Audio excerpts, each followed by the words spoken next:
And Vietnam Prime Minister Pham Minh Chinh, who is on India visit, will receive a ceremonial welcome at the forecourt of Rashtrapati Bhavan on Thursday. The leader will also visit Rajghat to pay tribute to Mahatma Gandhi. Later, will hold bilateral discussions with the Indian counterpart, Narendra Modi.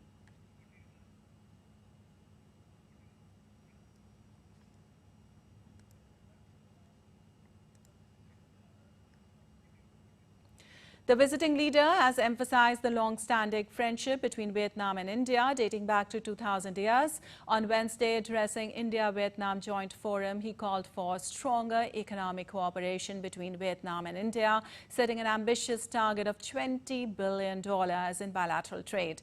Early on Wednesday, External Affairs Minister Dr. S. Jaishankar met Vietnamese Prime Minister Pham Minh Chinh and appreciated his guidance on India-Vietnam bilateral ties. And for more, we are joined by correspondent Akshay Dongre from New Delhi. Well, Akshay, good morning. India, if we talk about India, considers Vietnam as a key pillar of its Act East policy and, of course, an important partner as far as its Indo-Pacific vision is concerned. What all is lined up for today? Well, today is a long day as far as the engagements are concerned of the Vietnamese Prime Minister, who is on a 3-day visit to India. In fact, he's not just traveling alone. He has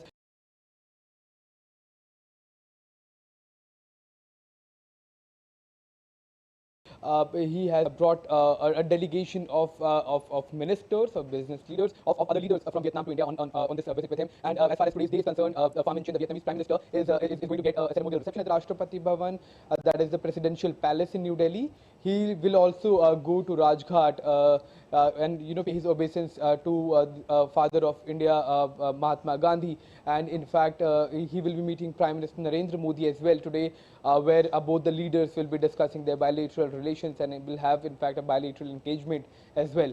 Now, you have rightly mentioned that Vietnam is very, very crucial as far as India's Act East policy is concerned, or the Indo-Pacific vision is concerned, given the fact that be it the Indo-Pacific region or the South China Sea or that entire ASEAN group of nations, India and ASEAN nations, in fact, share a common threat as far as the freedom of trade is concerned, the freedom of navigation is concerned in that region, and that is the growing aggression and aggressive tactics by the Chinese military in the South China Sea. So both of them share same concerns, share same sort of issues that they have been facing. When it comes to India, it has been facing similar kind of transgression incidents in the Indian Ocean region. Vietnam and many of the ASEAN nations are facing the same thing as far as the South China Sea is concerned, where we have also noticed that in the past several months there have been many instances where the Chinese naval forces have in fact come into contact, and in fact there have been some sort of tussle between the Chinese Coast Guard and the navies that are operating in that region, be it the Philippines Navy or be it other countries including Vietnam as well.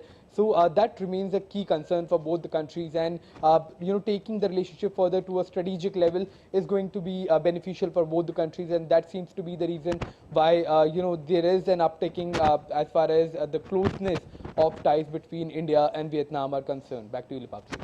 All right. Also, Akshay, if we talk about India and Vietnam, their trade revenue has skyrocketed, and the visit will also give a chance for both nations to collaborate on international and regional issues. And you were mentioning they will boost ASEAN-India strategic ties also. What all can be expected in that area?